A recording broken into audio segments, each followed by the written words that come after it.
Hi. So a question I often get is, do you work with autoimmune conditions? And yes, a big yes to that. I've been working with patients with autoimmune conditions for about 15 years, very early on into my practice. And it's a topic I really dove into early because I was seeing so many patients come in with autoimmune conditions. And I think part of that is also because it's something that medicine in allopathic or Western medicine in our culture fortunately can support, but the support is limited. It's not often getting to the root of what's going on or helping someone really put that in to a place of healing and latency. It's more often trying to handle and deal with the symptoms that are showing up and manage it. And Chinese medicine offers a lot of resources and really deep healing when it comes to autoimmune things too. In Western terms, we would say put it into remission. In Chinese medicine terms, we might say to help heal. I do think it's possible to eradicate these conditions fully, or minimally put into latency, help the body hold them better so that they're not flaring up with environmental or life emotional triggers. So, as always in Chinese medicine, we're going to be looking to see what is showing up for the individual, what pattern or diagnosis is showing up for you. So we're going to go over your health history, talk about what you've experienced with this condition, what you've experienced health-wise in general in life, what symptoms you're experiencing, where is this showing up in your body and in your life, and then we're going to get into your individual diagnosis and treatment plan with Chinese medicine. Now, that's always going to be based on the individual. And so what shows up for one person will be different from what shows up for another. And so treatment will also differ. Now, it is interesting to me that there are certain patterns in Chinese medicine terms that tend to show up often in the world of autoimmunity. One is, or these are our treatment principles often. One is clearing heat. Now, heat can be inflammation. It can be other things too. Agitation, higher histamine levels, etc. But inflammation is a really common way that shows up, or our common understanding in Western terms. And definitely with autoimmunity, there's typically an inflammatory process at play. So we want to clear that heat. We want to nourish the yin. And so we're looking to see where might that yin be deficient for someone. Now, yin is the cooling, moistening, quieting, nourishing aspect of life. It relates to nighttime. It relates to winter. And it's really interesting to see that, yes, for most people with autoimmunity, there is some aspect of yin deficiency. Now, when the yin is deficient, that's the deeper fluids of the body. That can also create heat because there's less to cool that heat down. So sometimes the heat is just an excess type of heat, like inflammation, and sometimes it is more due to deficiency of a yin substance. Yin is also related to how we nourish ourselves, how we rest. So it ties into many lifestyle things that we'll look at as well. And yin fluids are a deeper level of fluid.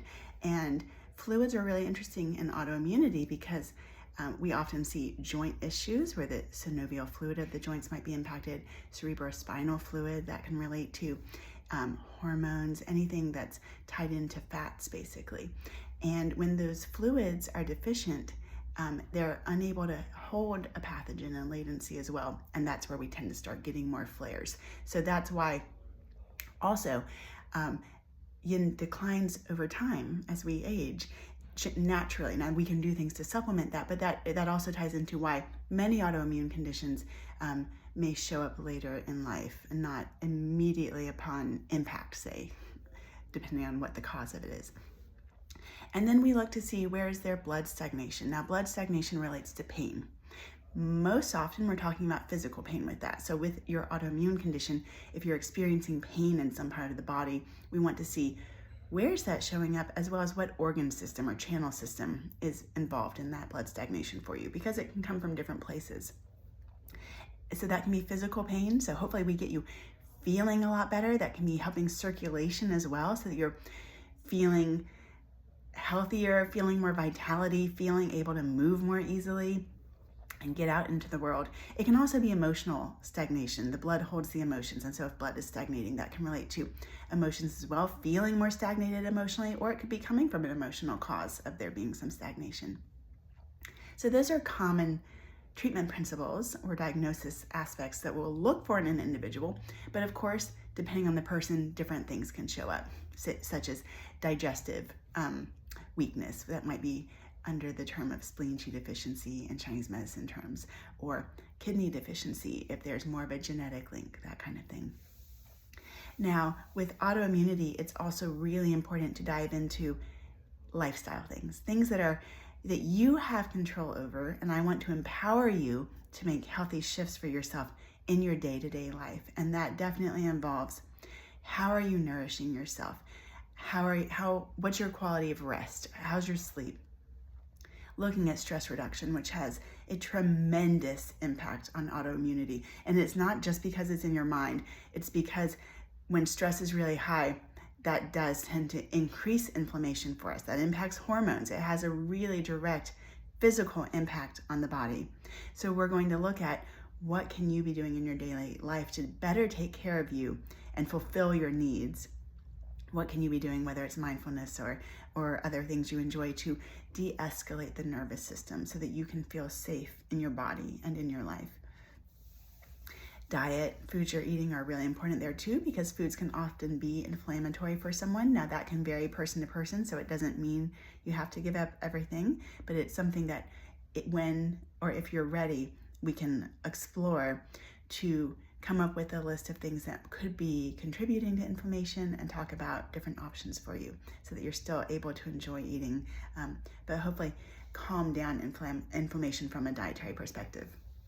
Now, another thing I get really excited about with Chinese medicine and our approach to autoimmune things is we have different meridian systems coming from a classical Chinese medicine background at which we can address things. And where that's relevant with autoimmunity is we want to explore, where did this condition come from? What precipitated it? So for many people, there's a genetic component. And if genetics are involved, I'm going to think about some deeper meridian systems that really relate to the DNA and that ancestral or family lineage.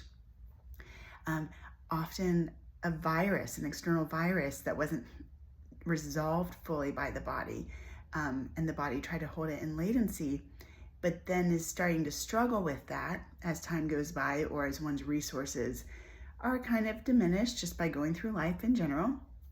So that can be a factor. And there are some other fascinating meridian systems that are pretty complex and incredibly effective that can help deal with when there's an external component at play. I definitely am going to think about those. And then in addition to the primary channels, which are kind of what we use for day-to-day symptoms and can be a great starting place, there's also a channel system that relates more to the blood. And so depending on how something is showing up for someone, any condition, but definitely autoimmunity as an example of that, the blood may be implicated and the meridian system that works more with the blood. So, and that makes sense because antibodies are moving through and living in the blood. And that can relate to physical conditions, also those things like viral conditions that maybe impacted someone and got held in the blood level, as well as emotional pieces. So to sum it up, yes, absolutely love working with people with autoimmune conditions. It's really fulfilling to see how quickly and what significant progress you can make physically and to be empowered to also explore and kind of figure out, how can you live that best takes care of you? And I get really excited that Chinese medicine does offer different options for that care. I also do body work with people depending on what's going on, and I love to use herbs and or supplements to further get those healing treatment principles in on a daily basis.